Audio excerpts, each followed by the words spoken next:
She stood in the doorway with her suitcase, said, "I think I just need space to breathe, to reconnect with myself." The word reconnect clanged in my chest like an elevator cable snapping. I didn't argue, just nodded and helped her wheel the bag down the steps. She kissed me on the cheek, not the lips, and whispered, "Don't overthink this. Go on the cruise. It'll be good for both of us." I watched the Uber pull away from the curb and disappear around the corner. Our 10th anniversary cruise, booked 8 months ago, 7 islands, 6 days, 5-star balcony suite, she picked it. Now I was supposed to enjoy it solo. The silence in the house was different that night, not peaceful, hollow. I poured a glass of that cheap bourbon she hated and sat on the couch. Her tablet was still on the coffee table, still on. I wasn't trying to snoop. But a notification blinked, and curiosity became confirmation. Chrome tabs, private IG, his name, his gym, comments under posts like "built not bought." His profile picture, shirtless in front of a squat rack, captioned "no days off." She'd been on his page more than once, bookmarked a reel, saved a story highlight. I opened my laptop, created a burner Instagram, followed him. Didn't take long for him to accept. No followers, no face, just a flex emoji as the profile pic. He didn't care. Then came the stories. Him in a cabana, drink in hand. Her foot, I recognized her nail color, resting on his thigh. His caption said, "Leg day with my queen." The wall behind them was white stucco, arched doorway, blue ceramic planter. That cabana looked familiar. I scrolled back to the photos from the cruise confirmation email, the suite's patio view. The same arch, same blue tile trim, same damn plant. She didn't cancel the trip. She brought him to the suite I paid for, the one I was supposed to be in. I didn't throw anything, didn't call her. I stared at the screen, calm as a surgeon. Then I picked up the phone and called the cruise concierge. Told them I needed to make a change to the reservation. A simple one. Same boat. Different guest. And I made one more call. Just one. Because if she wanted paradise, I could make sure it came with a surprise. And Cabo would be the perfect place for it to show up. We met during freshman orientation. She wore these oversized sunglasses that made her look like someone important or someone hiding. Her laugh came too fast, like she didn't trust silence. But when she laughed at my dumb joke about cafeteria meatloaf, I knew I wanted to hear that sound again. She said I was refreshing. Said most guys tried too hard. Told her I wasn't trying at all. She grinned like I'd passed a test. The first year, we were inseparable. Library naps, gas station coffee, skipping classes just to walk in the rain.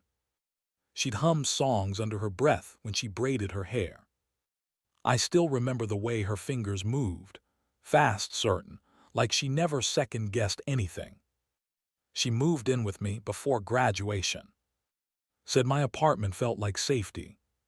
Said I listened better than anyone she knew. Back then, I thought that was a compliment.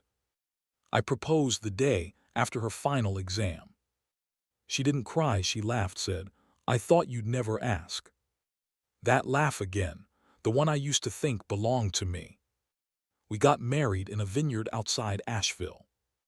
Her dad didn't come, long story, but she didn't flinch.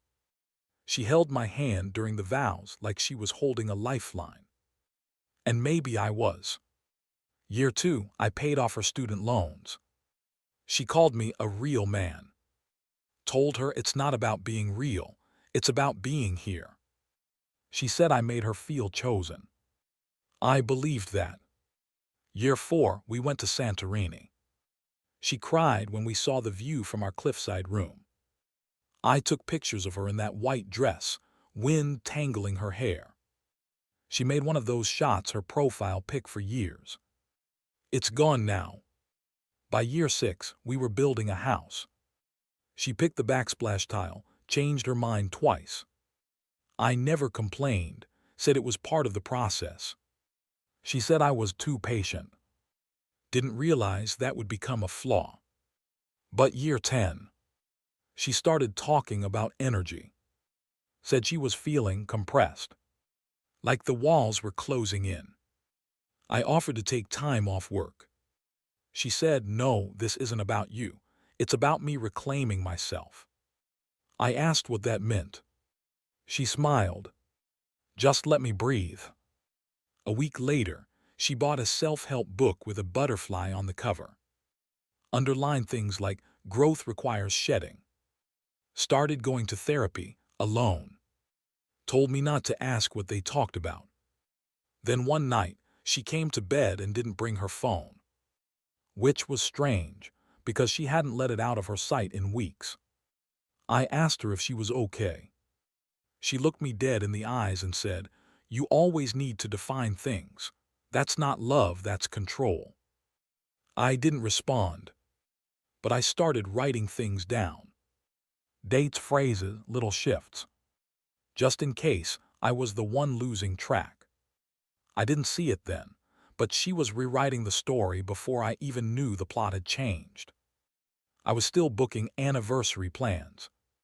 She was already packing another version of herself. One that didn't include me. And even as she drifted, she kept calling me solid. That word again.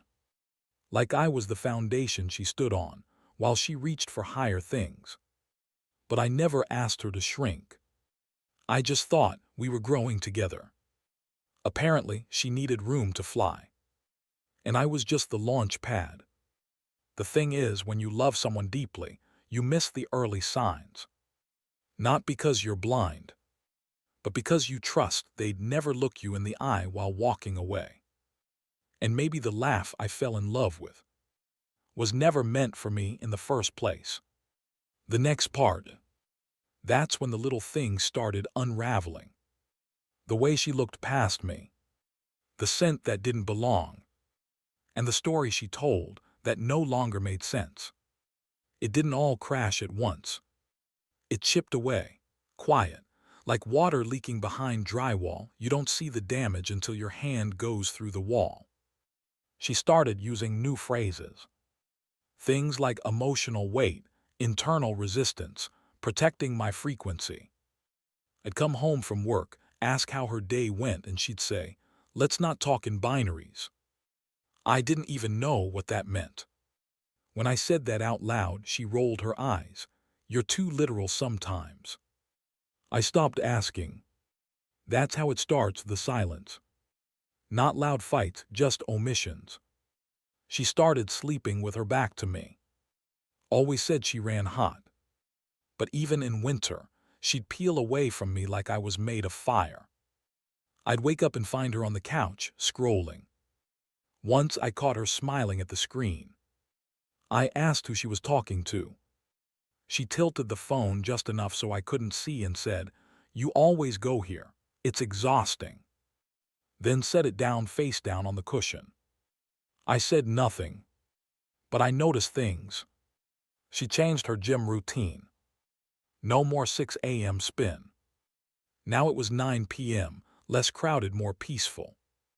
But she came back flushed, not sweaty like she'd showered somewhere else. I tried to be reasonable. Tried to believe the best. She said, "You're acting paranoid." That word, paranoid, it's a trap. Because if you defend yourself, you sound defensive. And if you stay quiet, they take your silence as an answer. So I bought a little notebook. Started writing things down. Her new phrases, the schedule shifts. The cologne that wasn't mine. The restaurant charge when she claimed she skipped dinner. The Uber ride that ended 3 blocks from the gym. I didn't accuse her. Didn't corner her. That's not how I move. But something shifted in me. Not anger, just distance. I stopped trying to make her laugh. Stopped reaching for her hand under the table. Stopped waiting up. And when she noticed, she said, You're pulling away from me, emotionally. I almost laughed. Almost. But I just nodded. Said, maybe I'm matching your pace. She blinked. Didn't expect that. Her power came from staying a step ahead. She started dressing up more. Even to go nowhere. One night she came down in a cropped hoodie, tight leggings, hair braided to one side. I looked up from my laptop. She said, don't start. I hadn't said a word. She grabbed her keys. Said, you used to compliment me more. I asked, you used to get dressed for me. That landed. She stood still for a second. Then smiled tight, controlled. Said, I'm not doing this with you tonight. The door clicked shut behind her. I stared at the TV, muted. Couldn't tell you what show was on. But I remember the soft clink of her perfume bottle on the bathroom counter before she left.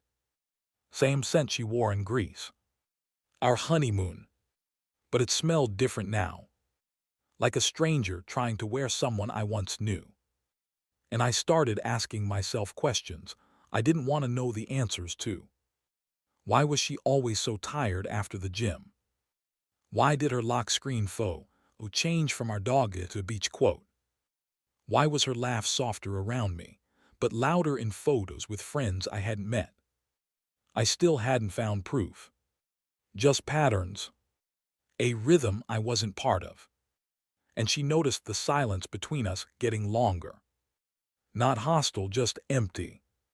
She stopped texting me during the day. Said she was trying to be more present. I nodded.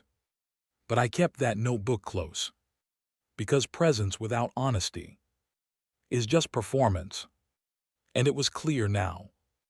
She'd been rehearsing something for weeks. I just hadn't seen the script yet. But I could feel it. Something was coming. And it was wearing gym clothes and smelling like hotel soap. The question wasn't if she was hiding something. The question was how far she'd go to protect it. And the answer. That came the night she said she was leaving early for the cruise. She told me she needed a reset day before the cruise. Said she wanted to get into the right mindset. Spa, journaling, maybe some time by the water before the crowds showed up. I said sure. Helped her load her suitcase into the car. She gave me a quick kiss, brushed a hair off my shoulders, said, don't overthink while I'm gone. Then she was gone. Just like that. I watched the Uber take the right turn out of our neighborhood, past the sycamore tree she used to love in the fall. I stood there a long time. Long enough for the cold to make my fingers stiff. Then I went inside, sat on the edge of our bed, and stared at the space where her book usually was. She took it. She took everything. I don't know what made me do it. The timing, the way she smiled that morning, the loose ends. But something told me look deeper. So I opened her laptop. It was synced to everything. Her Gmail was already up. Like she never expected me to check, or didn't care. The reservation email was near the top. Subject line, final cruise confirmation, 2 guests, balcony suite upgrade. I opened it. Read it twice. 2 names, 1 room, king bed. Not mine. I clicked the PDF. Suite 1421. Same one I booked months ago. Except now she was listed as primary guest. The second name. I didn't know him, but I'd seen it before. His last name matched the trainer's Instagram handle. And then it all clicked. The gym nights. The secrecy. The new perfume. The shift in her laugh. It wasn't mine anymore. It was his. I sat there not breathing, just seeing it all like a puzzle finally locked in. And I didn't get mad. I got still. Like something inside me just sat down and folded its hands. I opened Instagram. Went back to the burner account. His stories were still up. The cabana, the drink with the umbrella, and her foot, same ankle tattoo she got when we went to Chilum. He tagged the location, Port of Miami. Timestamp, 2 hours after she kissed me goodbye. I went back to the kitchen. The coffee she poured that morning was still half full on the counter. Still warm, but everything else had gone cold. I didn't cry, didn't yell, didn't touch a thing. I just stared at the photo on the fridge. Us at the mountain cabin last winter. Snow on her eyelashes, her arms wrapped around me like I was home. She asked the waiter to take that photo. Said, I want to remember this forever. She was already forgetting. Already rewriting the story. Already living a new chapter I hadn't even seen the cover of. That's when I picked up the phone. Called the cruise concierge. Told them I'd like to adjust my reservation. Same cruise, different name on the second suite. First class upgrade, quiet request. No explanation needed. Money smooths things. Then I called Jake. My old friend from college. Ex-Marine. Photographer. Quiet, trustworthy. No drama, just gets the job done. Told him I needed a favor. 1 round-trip flight. 1 cruise ticket. No questions. He said, when do I leave? I told him, tonight. He didn't hesitate. After that, I called a lawyer in Florida. A name I'd kept from a referral years back, just in case. Told him I'd need him on standby. He said, sounds like you've already got the truth. I said, I just want it documented. The rest of that day was quiet. I didn't text her. She didn't text me. I think she thought she'd gotten away with it. And maybe she had, until I stopped playing dumb. I sat in the living room with the lights off. Watched the sun go down through the blinds. Her side of the closet was half empty. But she left one hanger, the one with our anniversary trip itinerary still clipped to it. As if she forgot. As if it didn't matter anymore. I picked it up. Read every word. Every destination. Every port. Cabo was day 4. That's where I sent the envelope. A courier. Paid in full. Instructions were simple. Find her. Hand it to her. Walk away. And when the ship docked, and she stepped into paradise with him on her arm, I made sure the surprise was already waiting. A tan envelope. Heavy with paper. Heavier with consequence. I never saw her open it. But I know she did. And I know what it held. Proof. Details. And 1 clean sentence. You made your choice, so did I. The next part. That's when the silence turned sharp. When revenge didn't look like rage.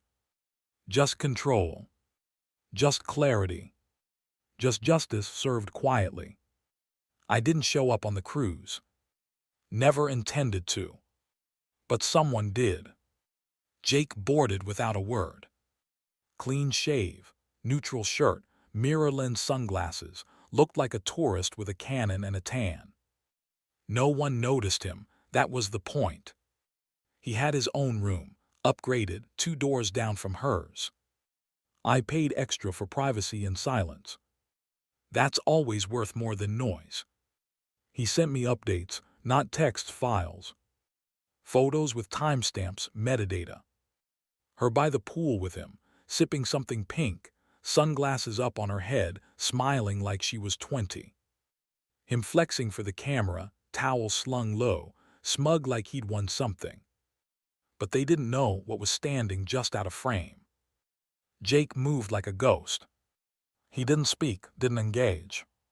He just watched. Caught the details most people miss. Like how she reached for his arm, the way she used to reach for mine when she laughed. Or how they skipped the formal dinner night and ordered room service. He photographed the tray outside their door the next morning. Room 1421. My room. My damn room. Every shot Jake took told a story. Not one of lust or passion, that's too easy. This was a story of comfort, familiarity. Like they'd been rehearsing this for months. She wore the dress I bought her last spring. Black silk slid up the side. She once told me it made her feel expensive. Now it looked like it didn't belong to her anymore. The photos weren't for blackmail. Not for rage. They were for truth. Evidence that didn't need embellishment. They were enough. While they laughed on the deck and sipped champagne I paid for, I was back home, building something stronger than vengeance. I'd already met with my lawyer. Already outlined every step. Already preloaded every document. Because the prenup she'd insisted on years ago. She forgot one clause. Infidelity nullified financial support. I had it reviewed, tight, legally sound. Jake was on the ship until day 4. The morning they docked in Cabo, he slipped off early. Took a water taxi to shore. Met the courier I'd flown out. He handed over the package. Thick manila. Contained everything. Photos. Screenshots of her reservation. Copies of our marriage documents. The prenup with the infidelity clause highlighted. And a single handwritten letter from me. No emotion. Just this. You made your choice, so did I. She got it on the beach. Waves behind her. A drink in one hand. His hand in the other. The courier said she froze when he said her name. Took the envelope with both hands. Didn't speak. Just stared at the seal. Jake didn't watch her open it. Didn't need to. He walked past her 15 minutes later. She was alone. Staring out at the water. No drink. No smile. Just silence. The trainer came back with a towel over his shoulder. Said something to her. She didn't answer. Didn't even look up. Jake said it looked like the moment when a house finally collapses. Quiet, sudden, complete. She texted me that night. Just said we need to talk. I replied, the lawyer will reach out. She didn't answer. Didn't have to. The cruise ended 2 days later. She came home to a half-empty closet. No welcome. No note. Just the echo of her choices. And me. I was already gone. Moved out. Left her the keys and a lease with her name alone. Also left a folder in the kitchen drawer labeled account transfers. Everything else, my name was already removed. She took the cruise. Took the man. Took the suite. But I took the silence. The kind that doesn't scream, just waits. Sharp, still, surgical. Because revenge isn't always about fire. Sometimes it's about air. Removing it. Letting them choke on the emptiness they created. The next part. That's when the silence starts speaking louder than anything she could say. And all I had to do was stop answering the door. I didn't show up on the cruise. Never intended to. But someone did. Jake boarded without a word. Clean shave, neutral shirt, mirror lens sunglasses, looked like a tourist with a Canon and a tan. No one noticed him, that was the point. He had his own room, upgraded, 2 doors down from hers. I paid extra for privacy and silence. That's always worth more than noise. He sent me updates, not text files. Photos with timestamps, metadata. Her by the pool with him, sipping something pink, sunglasses up on her head, smiling like she was 20. Him flexing for the camera, towel slung low, smug like he'd won something. But they didn't know what was standing just out of frame. Jake moved like a ghost. He didn't speak, didn't engage. He just watched. Caught the details most people miss. Like how she reached for his arm, the way she used to reach for mine when she laughed. Or how they skipped the formal dinner night and ordered room service. He photographed the tray outside their door the next morning. Room 1421. My room. My damn room. Every shot Jake took told a story. Not one of lust or passion, that's too easy. This was a story of comfort, familiarity. Like they'd been rehearsing this for months. She wore the dress I bought her last spring. Black silk slid up the side. She once told me it made her feel expensive. Now it looked like it didn't belong to her anymore. The photos weren't for blackmail. Not for rage. They were for truth. Evidence that didn't need embellishment. They were enough. While they laughed on the deck and sipped champagne I paid for, I was back home, building something stronger than vengeance. I'd already met with my lawyer.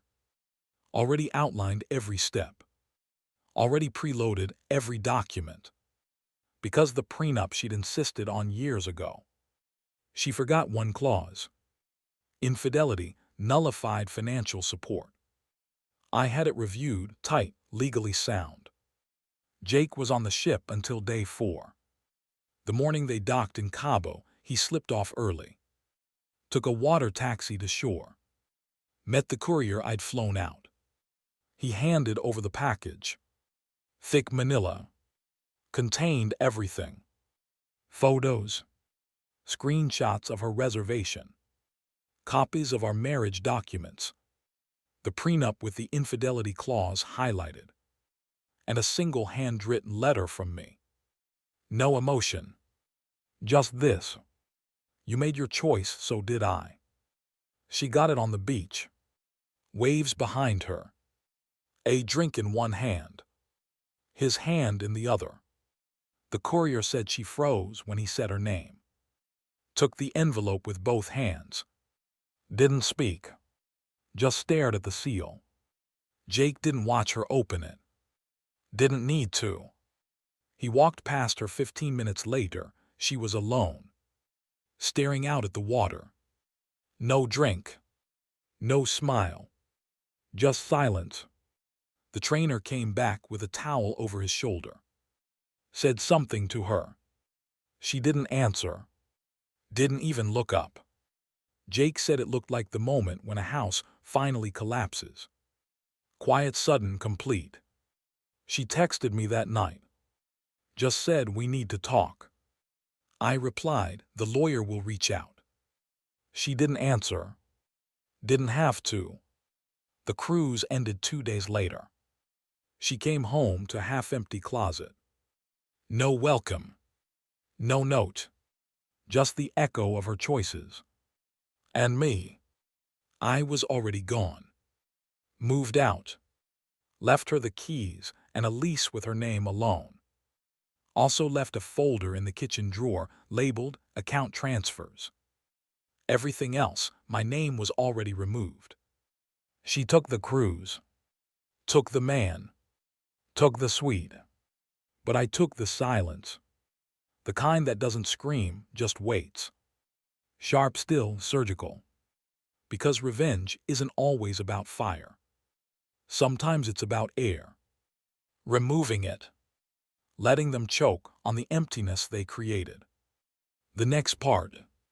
That's when the silence starts speaking louder than anything she could say. And all I had to do was stop answering the door.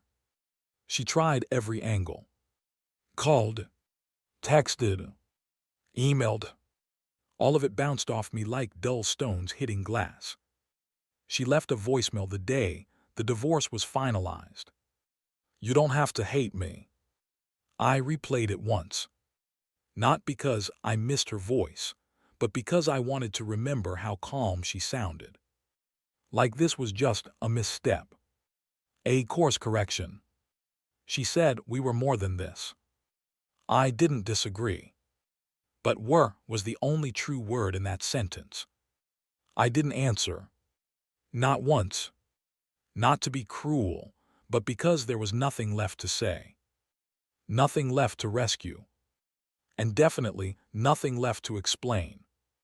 She posted a quote a few days later. Sometimes we lose ourselves in others. Sometimes we find ourselves through loss. White cursive on a soft pink background. Her caption said, "New chapter, new me." I didn't comment. Didn't like it. Didn't look at her page again. She was talking to an audience, not to me. And I was done being in the front row of her performance. Jake sent me one last photo, him deleting the cloud folder. Every timestamped image. Gone. Not because I needed to forget, but because I no longer needed the proof.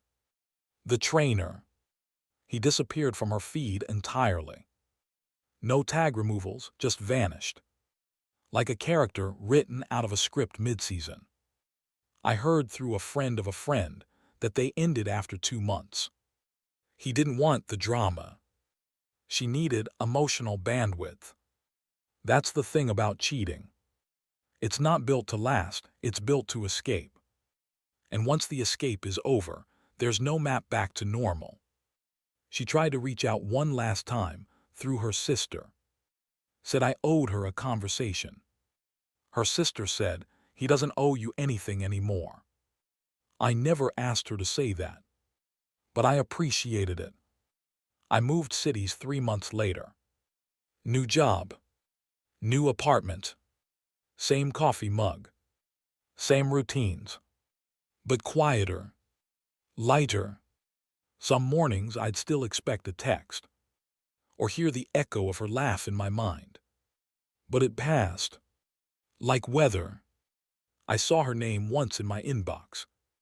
A newsletter she signed me up for. Some relationship coach's email blast. I unsubscribed. Permanently. She told the court she wanted to resolve things privately. I already had. Privately. Permanently.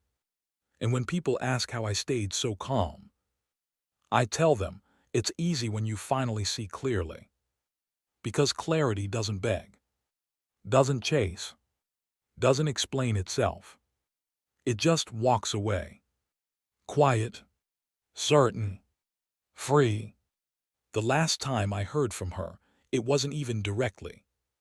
Someone tagged her in a photo.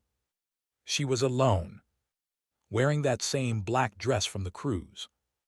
But this time she wasn't smiling. Not at anyone. Just staring off into something or someone no longer there. The next part. That's when I stopped even remembering the sound of her voice. And started remembering my own. I don't hate her. Never did.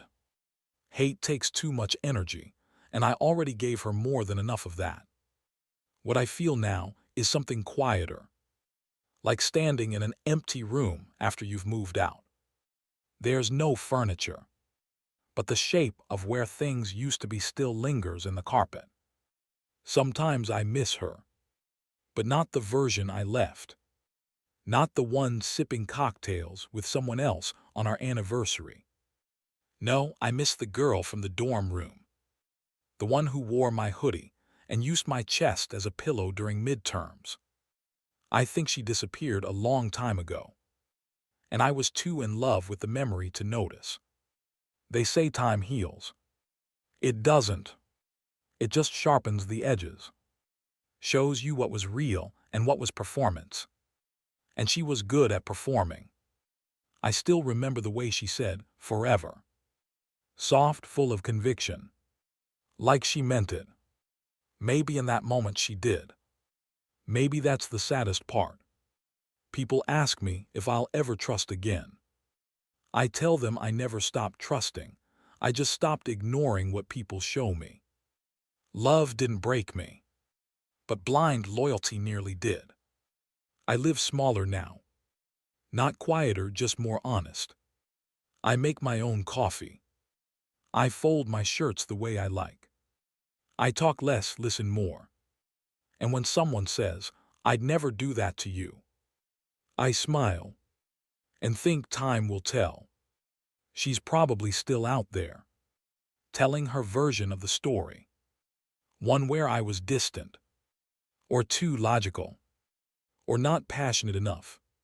That's fine. Let her have the fiction. I have the facts. And the truth. The real truth. I'm not bitter. I'm just done. This is Revenge with Camden. If you've ever been betrayed by the person you trusted most, hit subscribe. You're not alone.